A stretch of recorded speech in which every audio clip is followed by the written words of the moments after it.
Hi everyone, I'm Jesse from Strobepro.com. Today we're showing you the D3 300 watt studio flash. So in the box you're going to get the flash or the strobe itself, you're going to get the power cable and then a modeling lamp. So let's get started and put this on the stand. You're just going to turn the release so this piece can go vertical here, back off the screw, and it's just going to drop straight over top of any regular spigot on a light stand. After we do that, we're just going to tighten the knob here and we're locked in, ready to go. Now that we've got the strobe on the stand, we're ready to take off the protection cover. Remember, never turn the strobe on with this plastic cover on. It's only there to protect the glass in the front of the strobe. You'll see a release on the front of the strobe. All we're going to do, pull that back and give a quarter turn to the protection cover and it's going to come straight off. You'll notice that there's a foam piece on there. Make sure you take those out and you can actually just throw those away. They're just for shipping. Now you're going to notice you've got two holes in the middle. This is our flash tube, but we need to install the modeling lamp because they're shipped without that installed. You'll find the modeling lamp in this small box. We're going to take that out, and we always want to remember, never touch any of the glass with your bare fingers. It creates hot spots and will degrade the bulb really quickly. We've got a piece of foam on there. You can use that, or just a microfiber cloth will work well too. So there's no right or wrong way to put this in. You're just going to take the two prongs here and match them up to the two prongs on the strobe and push it straight in. Make sure you get rid of that cloth, and now we're ready to turn the strobe on. You'll notice you have a digital display here, and it's controlled just by the plus and minus button here. So to bring the power up, we can hold it. It'll go faster the longer we hold it, or you can individually push it as well, one at a time. It adjusts in 1/10 increments, so it is very precise. One of the features that Strobepro strobes have is the auto dump feature. This means when we bring the power down, it's automatically going to dump that charge so that your next exposure is set properly. You don't have a bunch of stored energy in there. So again, bring this guy down. If I hold it, it'll go faster all the way down.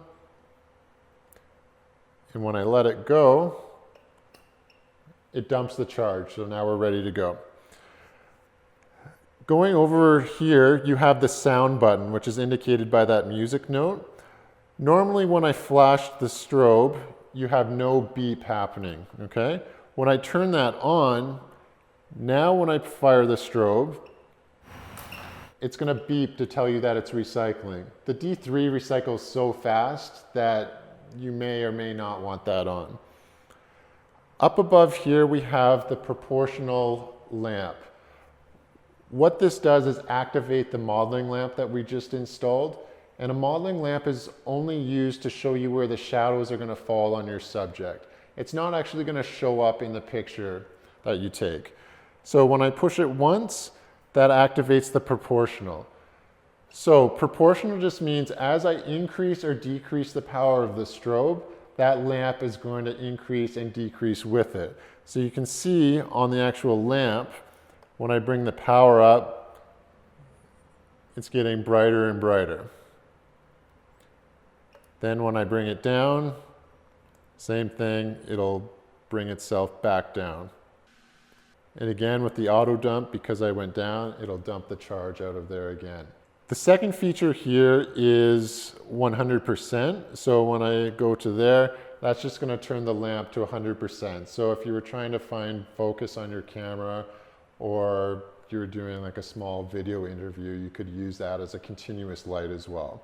Normally, we're just going to leave it in the proportional mode, or we're just going to leave it completely off. The D3 has 3 different ways that we can trigger this flash. The first is the optical slave. You'll notice this ball up here. That's the optical sensor. When activated, it's looking for another flash to trigger it. It could be the pop-up flash on your camera. It could be another speed light, another studio strobe. So if you're in a small space, that works fine. But when you're in a group, say you're at a wedding and doing a photo booth with these, any other flash is going to trigger your strobe, so it becomes a real problem. But to activate the optical, we just go over to the I button here, push it. When that button's lit, now it's looking for that flash to fire it. The next way is with our radio control. One of the really nice features is that the D3 has a built-in wireless receiver that works with the Strobepro trigger. To activate that, you simply push the wireless button and it's activated. In a minute, we'll show you how to attach or sync the trigger to that wireless. And then the last button here is your test firing. So pushing that will actually dump the charge. I should also mention that the 3.5 millimeter PC port there, you can plug in any radio trigger to fire this strobe as well. This extension right here is the radio antenna. You don't want to turn that or anything. It's just stationary and it receives the wireless there. So if you want to control the D3 wirelessly, you can purchase the separate TRX radio controller. It's really affordable, and this is not only going to allow you to fire the strobe, you're also going to be able to adjust the power, turn the modeling lamp on and everything too. So just make sure you've installed your battery. It just pops right into the back there. Now what we're going to do is hold the power button for 3 seconds. As we do that, you're going to see the red light turns on, and we know that it's on because it's going to continue to flash every 3 seconds as well. The next thing we need to do is set the channels to match the trigger and the strobe itself. So you'll see the dip switches on here. What we can do, look in the manual if you want to set a different channel, but normally we just set these to channel 1. And to do that, we switch position 1 down, and then the other 3, we're just going to push them up to the on position. This sets the trigger to channel 1. Now, we also need to go into the strobe and make sure that that's on channel 1. To do that, we just hold the wireless button for 3 seconds. You're going to see it flash. Now, we can adjust the channel up and down to match the trigger. So in our case, we're going to set this to 1.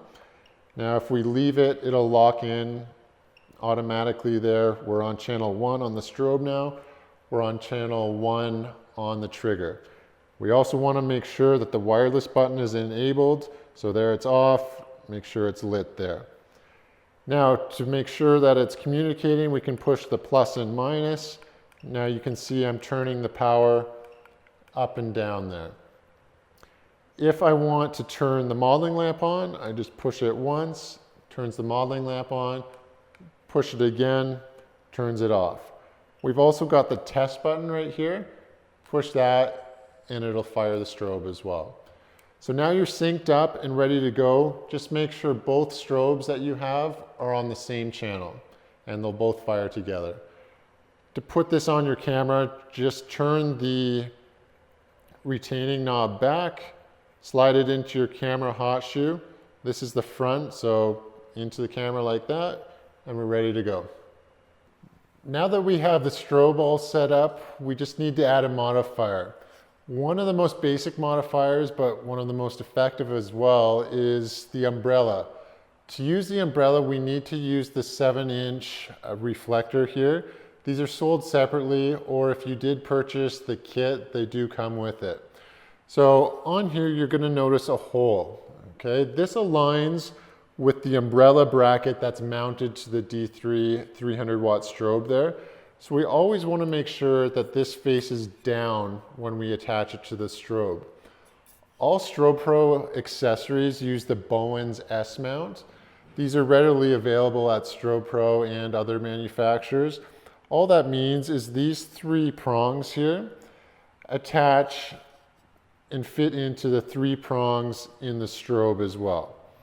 So to do that, again, making sure that this hole is facing down, we align this flush to match up. Once it's in flush, we give it a 1/4 turn, and you'll notice that it locks in. To remove it, we release the tension knob there, pull it back, give it a quarter turn the other way, and it pulls straight out. So again, line it up, flush, quarter turn, lock it in. Now that we've got the reflector on, we can take an umbrella, and the umbrella is going to thread through that hole, first of all, and then into the bracket. Make sure that this screw is turned back here. Sometimes when they're new, they're a little bit more difficult to fit through. So you're just gonna align it through. It's gonna slide, set your depth, and then just tighten the screw down.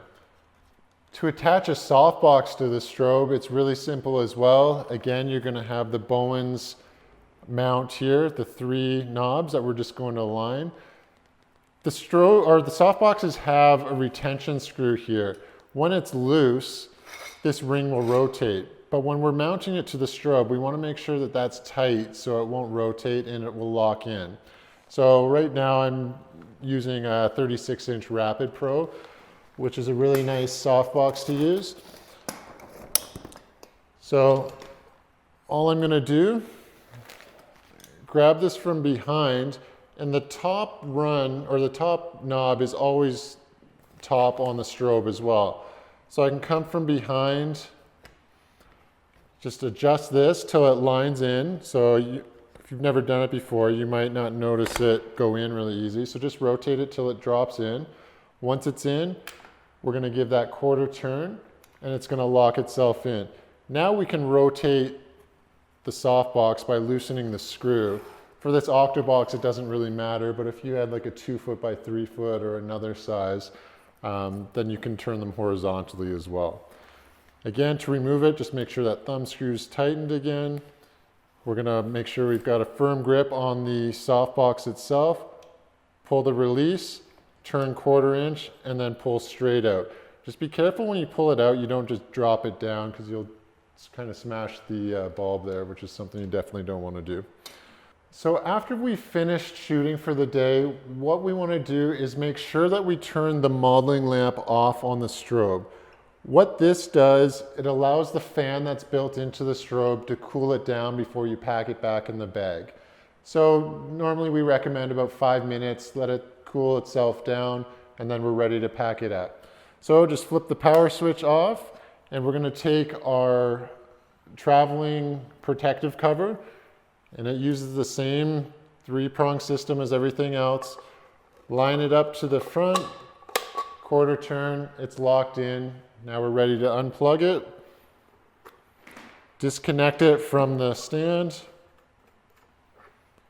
and put it back in your bag, ready to go to the next shoot.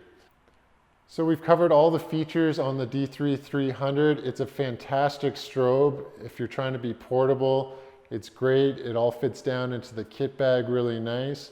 If you're a professional shooter, a lot of us really like these strobes because they're compact. We can use them as hair lights, background lights. They work really well. For all Strobepro products and accessories, check out strobepro.com.